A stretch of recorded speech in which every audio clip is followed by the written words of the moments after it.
네, 10시 36분 지나고 있는데요. 오늘은 3,000포인트를 도전하는 날인데요.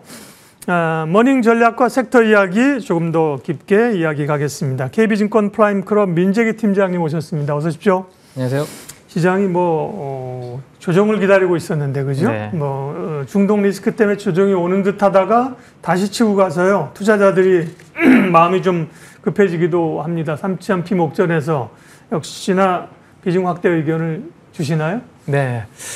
지난주에 금요일 날 우리가 이제 만났었는데 그때 그런 말씀을 드렸었습니다.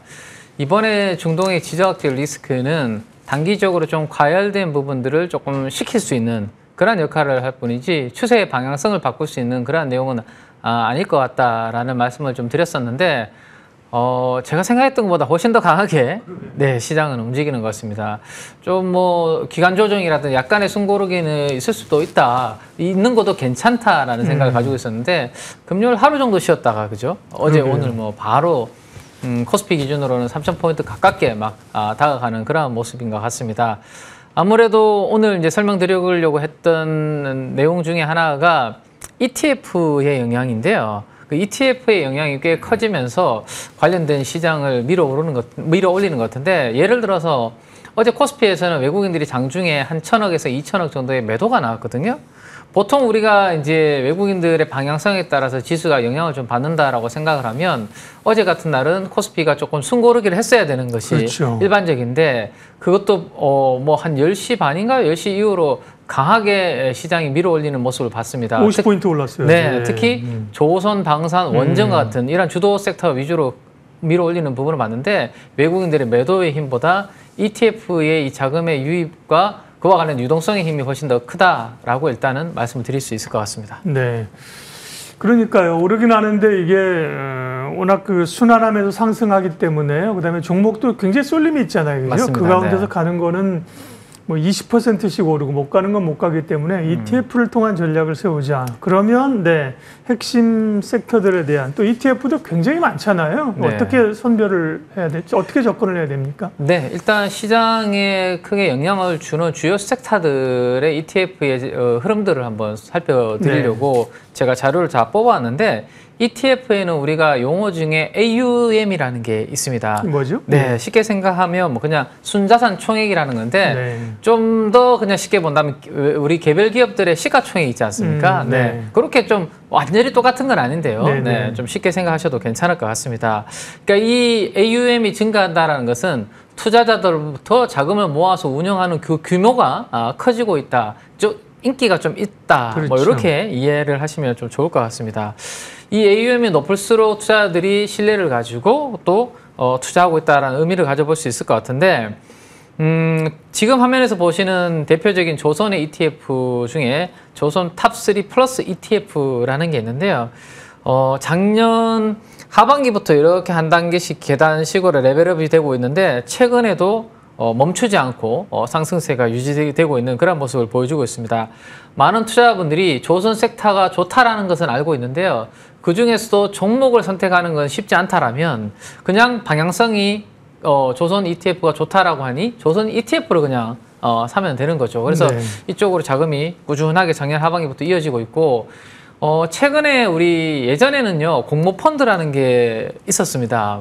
그래서 1조 원 넘으면 인기 있는 공모펀드, 주식 견펀드 이야기했었는데, 요즘은 공모펀드 이야기는 조용하죠. 네. 주로 많은 분들이 공모펀드를 맡기기보다는 ETF에다가 자금을 운영을 하고, 특히 저처럼 이제 직장인 분들은 퇴직연금을 본인이 스스로 ETF에 운영하는 부분들이 많다 보니까 최근에 조선 이 ETF도 그 중에 하나로서 선택이 좀 되고 있다라고 보시면 될 것 같고요. 그다음 요즘 또 핫한 조방원 중에 방산입니다. 네. 방산이 작년 12월, 11월 달에 이때 왜 우리 계엄 관련된 이슈가 있을 때 살짝 주춤했다가 그 뒤로 지금 최근 들어서는 아주 가파르게 이렇게 상승하는 모습이 나타나고 있는데, 현대, 로템, LIG 넥슨, 하나 에어로스페이스를 개별 기업으로 보면 차트가 너무 올라서 부담스럽기 때문에 이렇게 섹터 ETF로 투자하고 있는 투자자분들이 여전히 많이 좀 증가하고 있다라는 것을 간접적으로 살펴볼 수 있을 것 같습니다. 마지막으로 이제 요즘 저는 두산 에너빌리티와 현대건설을 보면 옛날에 이 주식들이 이렇게 무거운 주식들이 그러게요. 이렇게 가벼운 주식이었나라는 네. 생각들이 들거든요. 하나로 원자력 iSelect ETF의 AUM 추이를 보시면요. 이 그래프는 최근에 두산 에너빌리티의 주가 추이와 비슷하지 않나요? 네. 요즘 뭐 5일선 타고 그냥 막 올라가고 있는데 이렇게 관심이 좀 높아지고 있는 그런 부분인 것 같습니다. 사실은 이제 특정 ETF로 일정 기간 동안 얼마나 관심도가 높아지는지를 보려면 자금이 유입되고 유출되는 이제 펀드 플로우를 보면 더 정확한데요. 네. 이렇게 AUM을 통해서도 간접적으로 살펴볼 수 있다. 그래서 조방원 쪽으로는 여전히 자금이 이렇게 유입이 되다 보니까 그러면 어떻게 해야 되나요? ETF로 자금들이 이렇게 계속 들어오게 되면 어쩔 수 없이 거기에 편입되어 있는 종목들을 사야죠. 사야 되는 부분들이 그렇죠. 생깁니다. 그래서 두산 에너빌리티와 현대건설 원전 중에서는 많이 올라가 있는 것 같은데도 계속 올라가는 이유가 이러한 자금의 선순환 구조로 인해서 유입으로 인해서 그들을 살 수밖에 없는 그런 부분들을 제가 이제 종목으로 설명을 좀 뒤에 드리도록 하겠습니다. 네. 자, 반대도 있습니다. 모든 섹터가 이렇게 자금이 증가하면서 순자산이 증가하면서 좋은 상황이 아니거든요. 대표적으로 코스닥이 움직이려면 저는 2차 전지나 오늘처럼 반도체나 아니면 바이오나 이 세 개 섹터 중에 누군가는 좀 움직여야 코스닥이 좀 움직일 것 같은데요. 네. 대표적으로 우리가 2차 전지에 대해서 많은 분들이 기대를 하고 계시지만 조금 전에 앞에서 봤던 세 개의 섹터와는 좀 다른 흐름을 보여주고 있죠. 2차 전지 산업 ETF의 AUM은 아직도 조금 추세적으로 우하향의 그림을 그리고 있습니다. 그러면 만약에 2차 전지가 내가 좀 가지고 계신 분들 중에 좀 물을 타고 싶거나 아니면 비중을 조금 애드업을 해서 놓고 싶다라면 적어도 이렇게 추세를 한번 그려보고요. 의미 있게 여기를 돌파하는 흐름들이 만들어질 수 있습니다. 그죠? 그럴 때는 2차 전지를 뭔가 분위기가 달라지고 있구나라는 것을 간접적으로 우리가 이 자금의 흐름을 통해서 알 수 있기 때문에 그렇게 타이밍을 한번 기다려 보시면 어떨까라는 생각이 있고 네. 오늘 이제 삼성전자가 오래간만에 한 4% 장중에 막 올라가는 그러한 그림이 만들어지고 있는데 반도체는요 뭔가 조방원처럼 강하진 않은데 2차 전지보다는 뭔가 다른 흐름이 만들어지고 있습니다. 한 번씩 세게 움직임이 나타나고 있는데 지금 흐름 보시는 것처럼 제가 추세선을 이렇게 아까 2차 전지에 대해서 그어드렸었는데요. 이 하락 추세선을 돌파하는 구간이 나타나면 방향성이 좀 바뀔 수 있으니 그때부터는 다시 또 좀 추가 매수를 검토해도 된다라고 말씀드렸는데 이 반도체 섹터가 아주 주도 섹터는 아닌데요. 그죠? 주도 섹터는 아닌데 SK 하이닉스는 주도주인 것 같아요. 근데 나머지 소부장들은 그 흐름을 한 번씩 따라가는 흐름이 나타나고 있는데 최근에 반도체 ETF의 AUM도 서서히 신고가로 이렇게 돌파하는 흐름들이 만들어지고 있기 때문에 제가 봤을 때는 코스닥에서 2차 전지가 아니라면 적어도 반도체는 코스닥의 지수를 좀 견인할 수 있는 그러한 역할을 할 수 있을 것 같고요. 마지막으로 이제 시가총액이 좀 큰 영역이 바이오지 않습니까? 네. 바이오는 뭔가 추세가 아직 뭐 확실한 것 같진 않아요. 그죠? 옆으로 거의 좀 올랐다 내렸다를 반복하면서 좀 자금들이 아직은 좀 갇혀있는 이런 모습인데 만약에 이 위를 이렇게 뚫고 올라가는 그러한 그림이 만들어지면 코스닥 내에서는 반도체에 이어서 바이오가 이제 다시 또 견인하는 그러한 흐름이 될 수 있을 것 같은데요.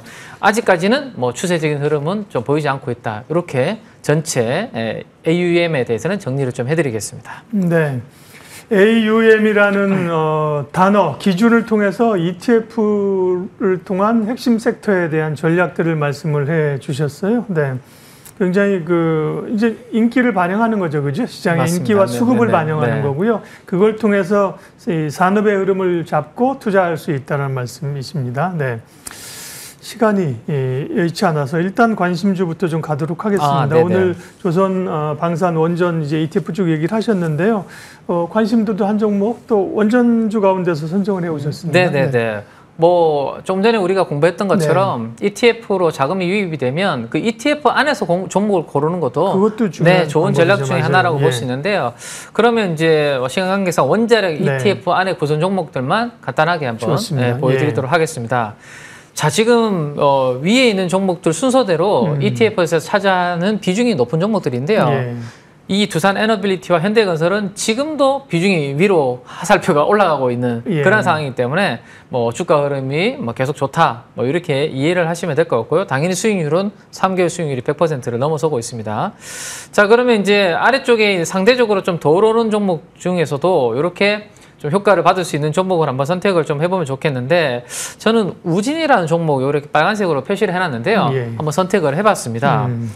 우리가 원전에 대해서 상당 기간 탈원전이라는 이벤트가 있었죠. 그렇죠. 그래서 힘들었었습니다. 그래서 많은 기업들이 경영이 어렵다 보니까 자본금을 뭐 확충을 하고 부채 비율도 자금을 조달하다 보니까 높아지고 이랬었는데요.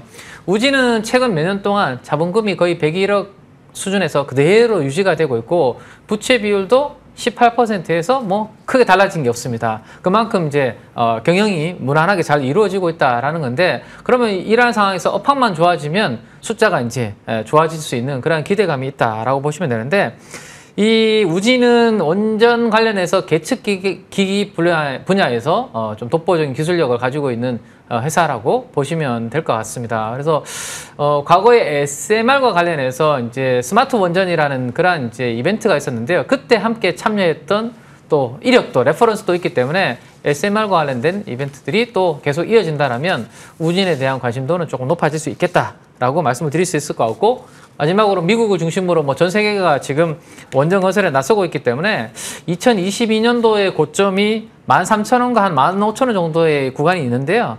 그 정도까지는 중기적으로 주가가 추가적으로 더 올라갈 수 있는 부분들은 만들어질 수 있겠다라고 정리를 좀 해드리면 될 것 같습니다. 네, 원전주 가운데 우진을 말씀하셨고요. 목표가는 14,000원으로 제시를 해 주셨습니다. ETF를 통한 투자 전략, ETF로 하면 수익률이 더디잖아요. 이런 생각이 있을 수 있는데 네. 그만큼 변동성을 줄이고 섹터를 할 수 있는 거죠. 맞습니다. 그런 장점들. 네네. 아쉽습니다. 종목 그 안에 종목 얘기를 좀 더 했으면 좋았는데 여기까지만 하겠습니다. 머닝전략 KB증권 민재기 팀장님 함께했습니다. 고맙습니다. 네, 감사합니다. 지수 수급 한번 보고 마치겠습니다. 사실은 이제 어제 외국인들이 매도를 했어요. 그게 이제 일시적이냐, 그건 이제 오늘 좀 판단을 해야 되는 건데, 오늘도 외국인들은 약간 좀 중립적, 코스피 쪽에서는 조금 매도세로 나오면서 숨고르기를 하는 모양새입니다. 그 공백을 개인들, 특별히 기관들이 좀 메워지면서 오늘은 삼성전자가 오르면서 지수를 끌어당기고 있는 겁니다. 네, 삼성전자는 아까 4%까지 올랐다. 지금은 2.6% 상승으로 진행이 되고 있습니다. 네. 시장공감태는 여기까지 하겠습니다. 오늘도 좋은 결정하십시오. 고맙습니다.